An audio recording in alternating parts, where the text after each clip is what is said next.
Today I'm joined in the forest by the People's EV. This is Volkswagen's attempt to create an electric version of the most popular format of vehicle in North America, the compact crossover. So think of this as sort of the electric Tiguan. For 2024, it's received a number of changes thanks to customer feedback. We get faster charging, we get more power, we get longer range, and we get some important interior tweaks to make especially the infotainment system more usable. Let's take a look.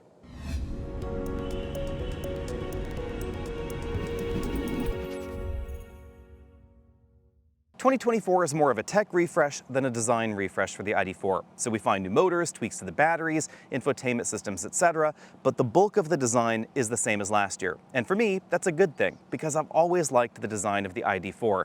I like the fact that it looks like a normal crossover. It has a relatively upright hood, a relatively blunt front end. Sure, there's less cooling going on than you'd find in a Volkswagen Tiguan, but this certainly looks like a member of the family. And it doesn't look like a jelly bean or like a raccoon turned into a crossover like the BZ4X does.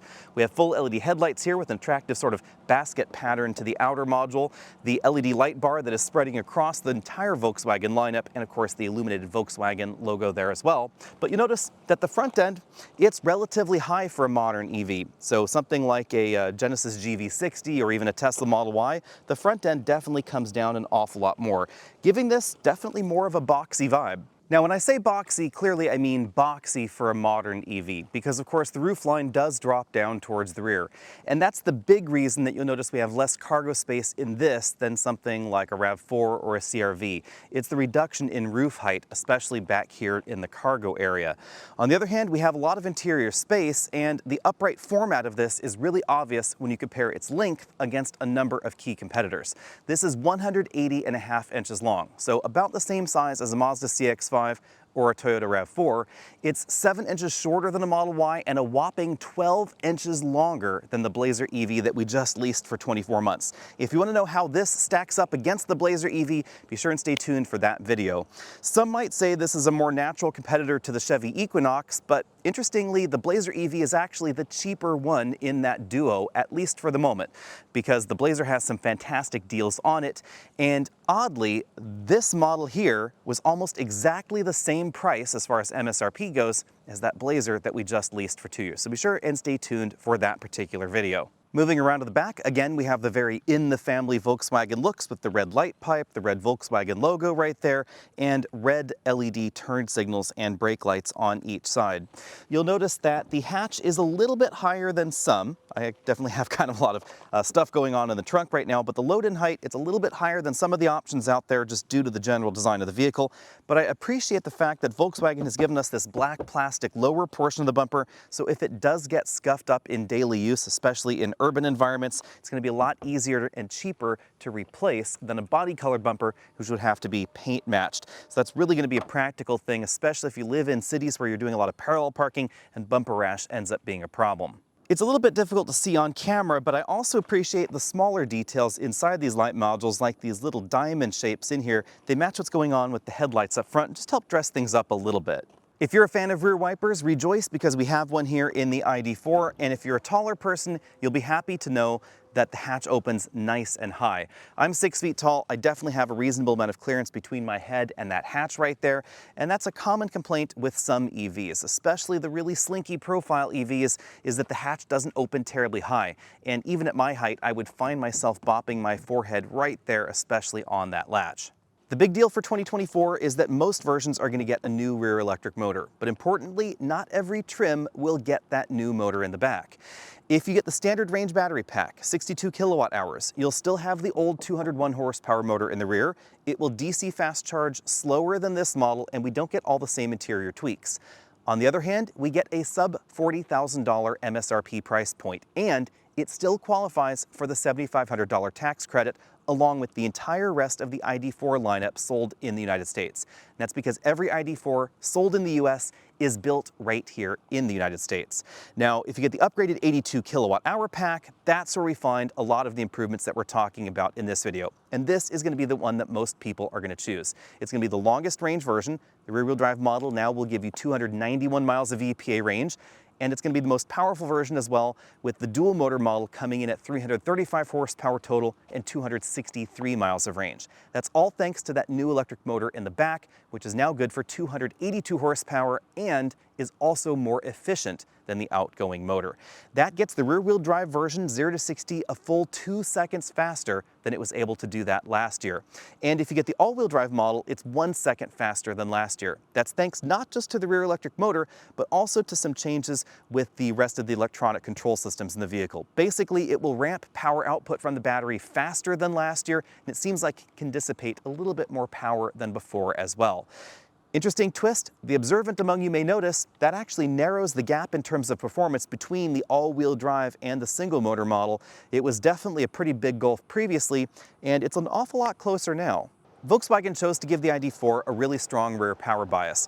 Nestled under there somewhere is a 107 horsepower front motor. You'll notice that it's not 282 horsepower plus 107, and the limit is the battery pack. It will put out basically 335 horsepower.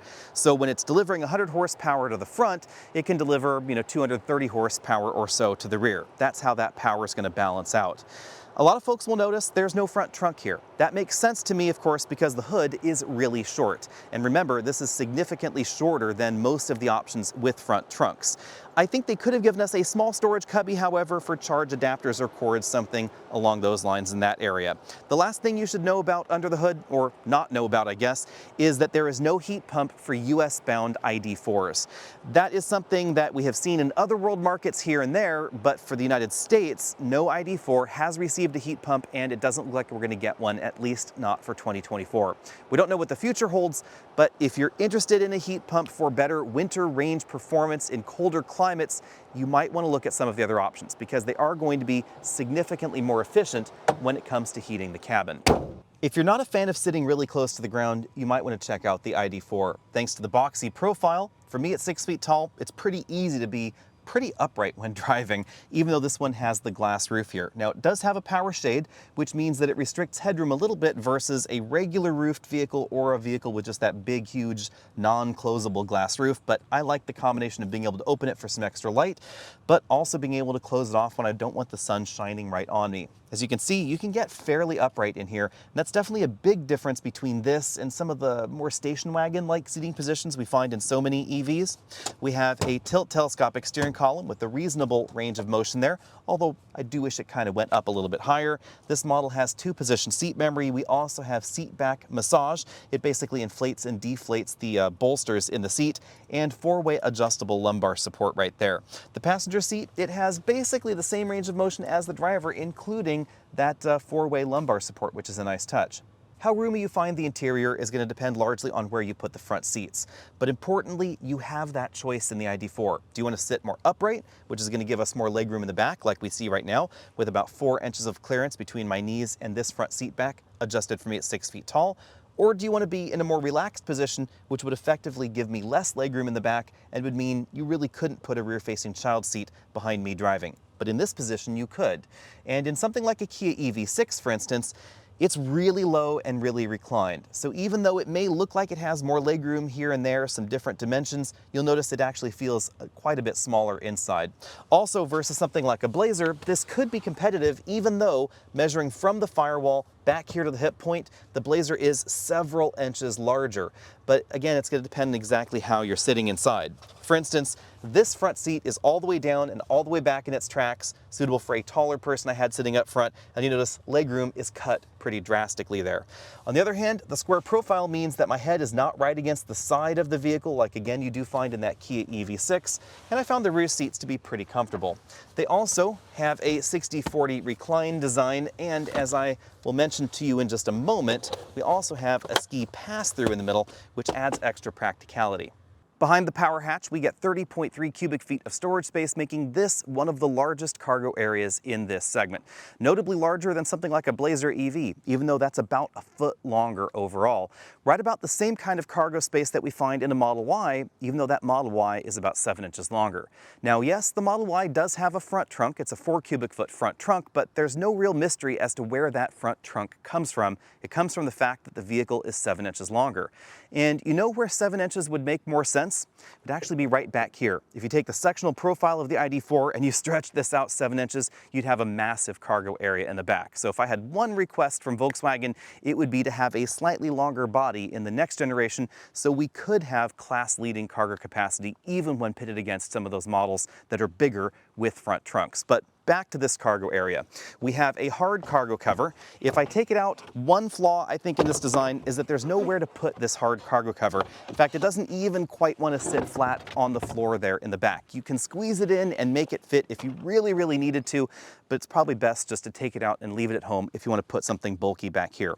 We have a 2-stage load floor, so you can drop it down to get about 3.5 inches of extra floor height. That's a really practical touch. And it is very boxy up to this point, at which point we then have a very triangular shape going on up here, so limited bag room on top. And that's the big reason that we were able to squeeze only 4 24-inch roller bags back here. If this triangular area had been just a little bit taller, we may have been able to squeeze 5, putting it a little bit closer to the average gasoline SUV. Going in for a closer look, there are a number of practical touches like this ski pass-through. That's not quite as handy as a 40-20-40 folding seat, but it is more practical than one that doesn't move at all. There's that movable load floor. If I pull that out completely, we get even more space. And then under that, we have a small storage well where you can put your charge adapters, your charge cords, and of course, the fix-a-flat tire repair kit. Going for a spin around the interior, we have lots of touch buttons up here for things like the reading lights and the power shade for this large panoramic moonroof, and slide to the side sun visors. Speaking of the moonroof, it is a single big glass pane. I have the shade partially closed so that way you can see that it does not block all the light, but it actually blocks the vast majority of it. I love glass roofs because they give it a light and airy feeling, and they can improve headroom, but also they kind of bake your head in strong sunlight. So I appreciate the fact that they've given us an actual physical shade there, and a powered one at that. We have height adjustable shoulder belts for the driver and front passenger, height adjustable headrests as well. It may be difficult to tell on your screen, but the seats feature a two-tone design that we find repeated throughout the interior, with a darker charcoal section in the middle and then this mid-gray band running around the outside.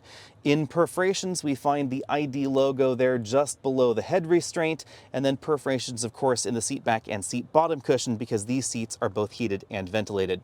The bolstering is not terribly aggressive on the front seats, so larger folks shouldn't have too much of a problem finding a comfortable seating position. Moving over to the front doors, we find a soft touch insert in that same mid-gray with the darker charcoal sections around. Obviously hard plastics down there at the bottom of the door to help improve durability. There's now an up-level audio system offered in the ID.4, but this particular model does not have that option. Moving up to the top of the dashboard, we find a pretty typical soft-touch upper dash component that's been after-stitched to give it a little bit of a luxury dress-up. We also find ambient lighting that has changed on the inside, and of course the ID Assistant light bar right there at the top of the vehicle. This midsection of the dashboard, that's a hard plastic, as is everything below that. We have a pretty decently sized glove compartment right there. I was able to fit an 11-inch tablet computer easily inside. As you'd expect in a dedicated EV platform, we have an almost completely flat floor, but of course some of the vehicle systems do need to go through their battery cables, etc., so it's not 100% flat up front. It does, however, give us a lot more storage in the middle that we'll take a look at in a bit. In the middle of the dashboard, we find the new touchscreen. Not only is it a new screen, it also has some important software and hardware tweaks along with it.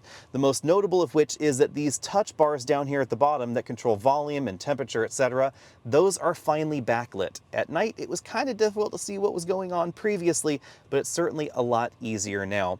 The rest of the software has also been changed, so it's a little bit easier to use. I do like the fact that we get some improvements to the EV routing functions in the system. So if we go over here to the mapping interface, we'll just actually go back home and go to the factory navigation interface, and we'll just have it take us to Los Angeles. Hey ID, navigate me to Los Angeles. Okay, Los Angeles, California. Drive safely. And let's see what the system does. It's going to go ahead and calculate the route here.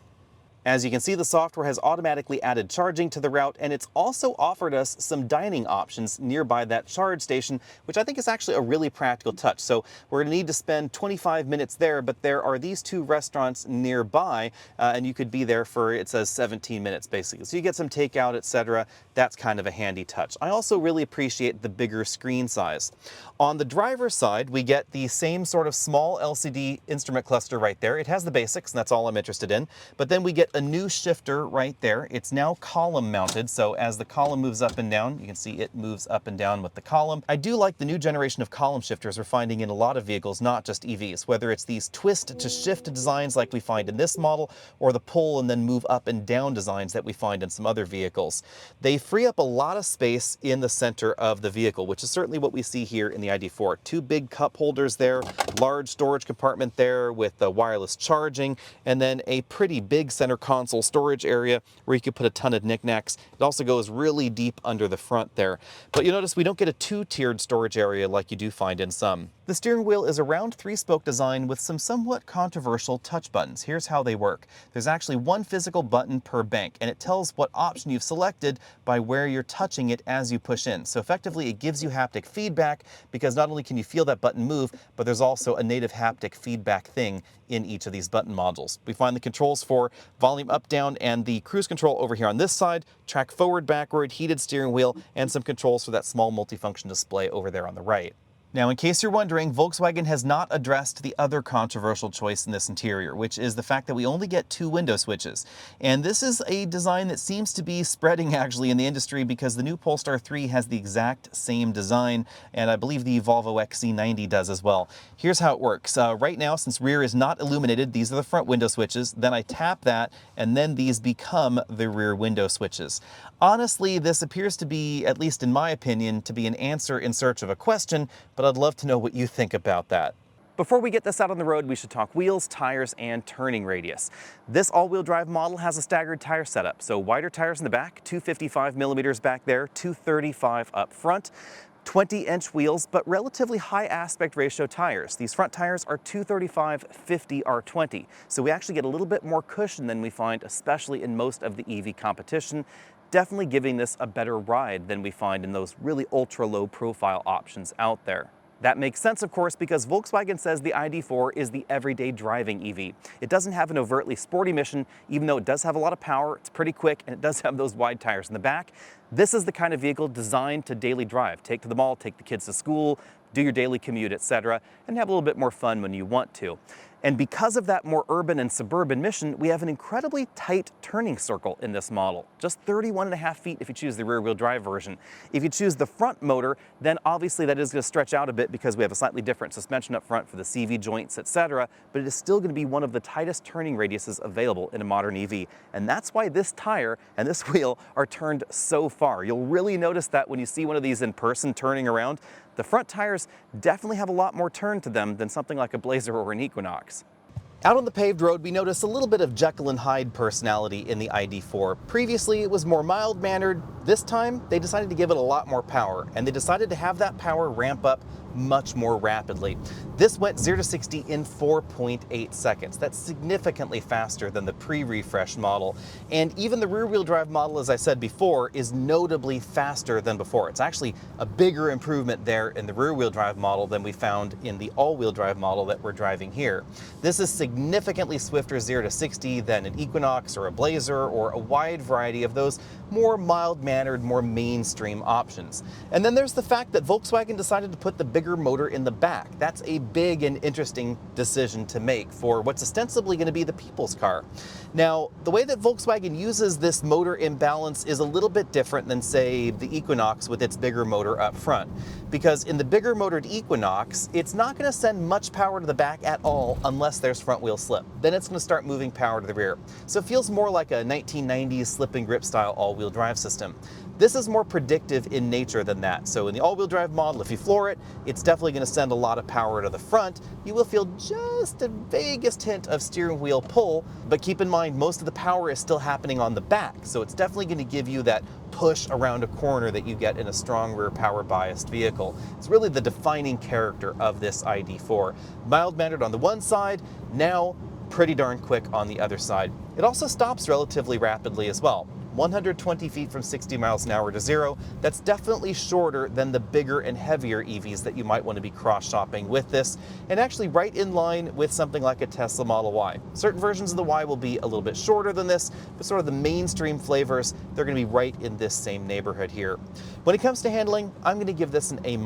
This is a little bit softer sprung than some, and of course we have really wide tires on certain versions of the Model Y, Certain versions of the EV6 also, the GT line, have really wide tires. They're very low to the ground, so you're certainly going to get better handling and a sportier demeanor in some of those options. But versus the average vehicle that is now cropping up in this segment, where we have the Solterra, the BZ4X, Equinox, etc., a lot of sort of mainstream normal vehicles, this definitely leads that. Out on the road, you're definitely going to notice those higher profile tires. On this gravel road surface, you certainly feel fewer of the small imperfections coming through into the cabin. The ID.4 is tuned on the softer side of things for this segment, but not as soft as something like a Chevy Blazer. So if you're looking for the ultimate in EV comfort, you might want to go for one of those bigger American EVs. But this is still going to be more compliant than a Model Y, even including the comfort suspension or the Ford Mustang Mach-E, which really is trying to imitate the Tesla in terms of its ride quality. I would also say this is just a little bit better in some ways than the Kia EV6. The EV6 is relatively low to the ground and it has a really well done suspension, but there's just not quite as much suspension motion to absorb some of those larger imperfections in the road. So you'll feel a few more of them in the EV6. I think Volkswagen has found exactly the right balance between ride and handling in this. If you're cross-shopping this against the average gasoline competitor, you'll also appreciate the quieter cabin. We measured 71 decibels in here at 50 miles an hour, putting this about average for an EV in the compact crossover segment. You will find some slightly quieter options. You'll find a few louder ones as well, but any way you slice it, this is going to be quieter out on the road than a CR-V or a RAV4. Efficiency, that's a bit of a mixed bag, mainly due to the profile of the ID.4. If you want something boxy and practical, you're going to have to give up a little bit of efficiency. If you want efficiency, you're probably going to end up with a sleek jelly bean-shaped vehicle, something like an Ioniq 6 or a Tesla Model Y. Those are definitely very efficient. But this has that big cargo area in the back, and as a result, the fuel efficiency is definitely going to decline. On our regular test route, we averaged 3 to 3.1 miles per kilowatt hour, putting this a little bit below its EPA estimates. On the other hand, the 254-mile real-world range score in this model is actually pretty close to the EPA score of 263. This is actually one of the closer vehicles when it comes to that delta between reality and the EPA score. There are going to be longer range EVs out there, but most of them are going to have notably larger battery packs. You will, for instance, go further in the rear-wheel drive or even certain all-wheel drive versions of the Ford Mustang Mach-E, but the Mustang Mach-E has a battery pack that's nearly 25% bigger than this battery, and that's the big reason that it will go so far on a charge. As we dive into pricing, it's important to remember that this segment is very competitive, very value-driven, and very volatile when it comes to pricing. And I'm not just talking about the Tesla options, because you notice a decent amount of cash on the hood of the Volkswagen, the General Motors competitors, even the Toyota BZ4X, etc. And that cash on the hood will vary from season to season. So depending on exactly when you're watching this video, it's important to keep that in mind. And that's also why I'm not including the tax credit on the numbers on your screen, because we don't know exactly which competitors will and will not qualify for the tax credit coming in 2025. However, we do know that some of these won't get the tax credit now. We'll talk about that as we dig in a little bit deeper. The other thing to keep in mind, of course, is that the ID.4 pricing ladder is a little bit unusual. At the start, you have $41,160 for the standard trim. That's going to get you 206 miles of range and the base battery. Remember that the base battery charges slower and you don't get all of the interior upgrades with the base battery pack. You then can step up into the Pro model for $46,300. That gets you 291 miles of range. And you have the choice at this price point, because for basically the same price, you could also get the S trim, which has the nicer interior components, but the standard range battery. So we get the steering headlights, the power hatch, the panoramic moonroof, the memory seats, etc. But importantly, you don't get the interior upgrades because, again, those are just with the bigger battery. So the backlit controls, the slightly bigger LCD, the updated software, etc., you don't get that, but you do get those other features for the same price as the bigger battery model.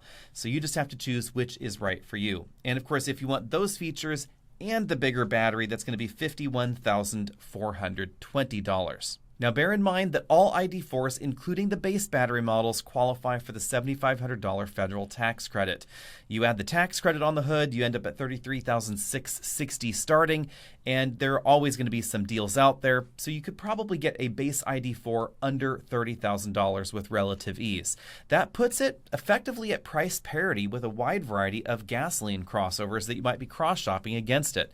And that really was Volkswagen's mission with this model. Try and create something that looks and feels like a regular normal compact crossover and is priced effectively like a regular normal compact crossover. It's exactly what they've done.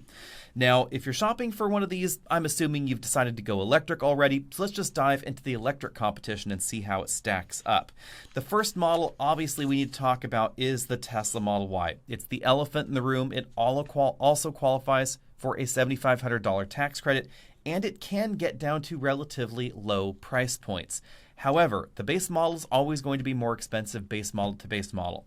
The least expensive Model Y at the moment is going to be the long-range battery pack single motor version, $46,630 for that model. Again, pricing is very volatile here, so keep in mind that Tesla likes to advertise their price after theoretically gas savings. They also tend not to include the destination charge, which you still have to pay for. Any way you slice it, it's going to be about $5,500 more expensive than a base ID.4, but you'll get notably more range. Tesla now is listing a range 295 miles to 320 miles of range for that model. It's also going to be faster 0 to 60, about 6.5 seconds there. And if you want all-wheel drive, interestingly, that's a pretty decent price bump, $3,000, but it's actually less than the least expensive ID.4 all-wheel drive with longer range. That model will drop the range down to a range of 287 to 308 miles, still solidly above the range figure that we find in the all-wheel drive ID.4. In reality, however, pricing is tricky to discuss because generally speaking, you're going to find much more aggressive deals on the ID.4. So if you walk into a Volkswagen dealer lot this week, like I just did, they were offering about $4,500 on top of the $7,500 tax treatment. So that puts it in quite a different category. And if you lease it, it certainly leases less expensive than the Tesla Model Y. As far as the rest of the pros and cons go, it really depends on exactly how you value the big screen that we find in the Tesla charging network, etc., whether you want something that goes really quickly 0 to 60 or not. Personally, I would probably be willing to pay the extra for the Tesla, especially if you plan on road tripping. But again, it's going to cost you a reasonable amount more in reality. Although it looks like the price tag is pretty similar, when you actually go to buy one, you'll notice that the ID.4 is probably going to be a decent amount less expensive. And so is our next alternative, and that would have to be the Chevy Equinox, because the mission of the Equinox is largely the same as the ID.4. Chevy really wanted to create an electrified version of the Equinox. So I think that's exactly what they've done here. It's priced kind of like an Equinox. It also qualifies for the $7,500 tax credit. And even though it's a brand new model, there's a pretty decent amount of cash on the hood already. And that means that in reality, whether you're leasing one or buying one, you're probably going to pay about the same as the brand new 2025 Equinox that I'll be driving very shortly here. It starts at $43,295. The big deal here, though, is that even though it's more expensive than the ID.4, we get significantly more range. Almost 115 miles more range, 319 miles in that particular model. All-wheel drive is notably less expensive than the ID.4 as well.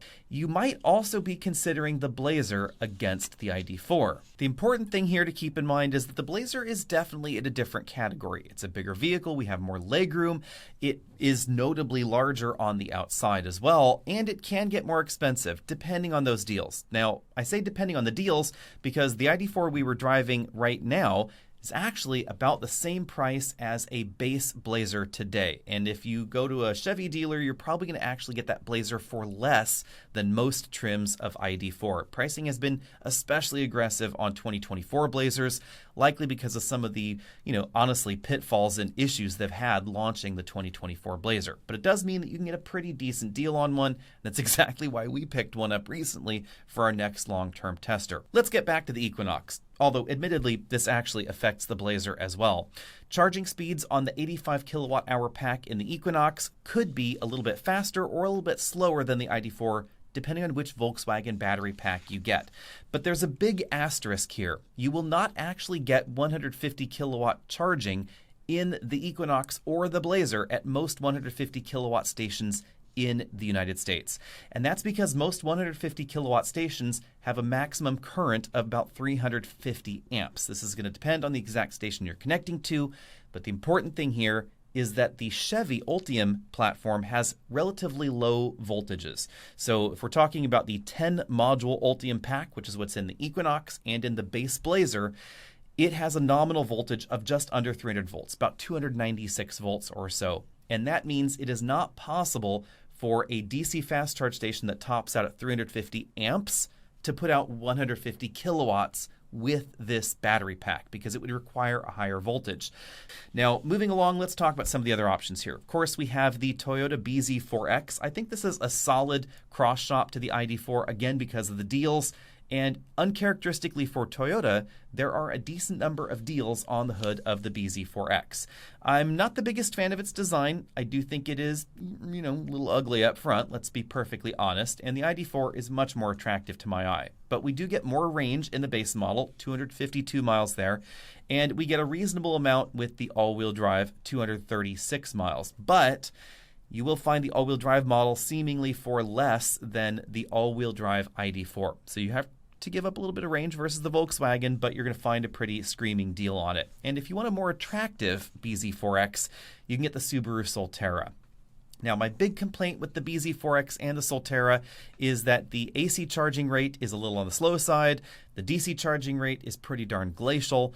We do have a lot of room in the back. We have kind of a funky interior. I think it's well optioned, but it also strikes me as still a compliance vehicle. So it's an EV from a different era in a way. The ID.4 doesn't really scream compliance car. It screams Volkswagen's mission of what a mainstream EV would be.